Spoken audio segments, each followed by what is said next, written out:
কেবলার দিকে মুখ করিয়া প্রস্রাব পায়খানা ইস্তেঞ্জা করা যাবে না, প্রস্রাব পায়খানা করতে পারবেন না। অর্থাৎ কেবলার দিকে মুখ বলতে পশ্চিম দিকে আপনি আপনার সিনা রেখে টয়লেটে অর্থাৎ কমোটে আপনি বসে ইস্তেঞ্জা করতে পারবেন না। কমোটে কিংবা যে কোনোভাবে আপনি যে কোনো জায়গায় ইস্তেঞ্জা করেন, কেবলার দিকে মুখ করিয়া অর্থাৎ সিনা দিয়ে আপনি ইস্তেঞ্জা করতে পারবেন না। 2 নাম্বার হচ্ছে কেবলার দিকে পিঠ করিয়া, যেমন আমার পেছনে কেবলা রয়েছে, আমি কিন্তু পূর্ব দিকে মুখ করা, আমার পেছনে পশ্চিম।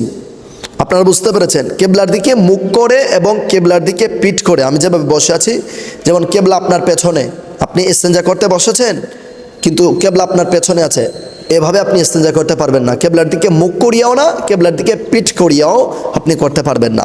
আর এইরকম গুরুত্বপূর্ণ দোয়া ও মাসাইলের ভিডিও পেতে আমাদের এই ইউটিউব চ্যানেল, ফেসবুক পেজ এবং টিকটক আইডি ফলো দিয়ে আমাদের সাথেই থাকুন।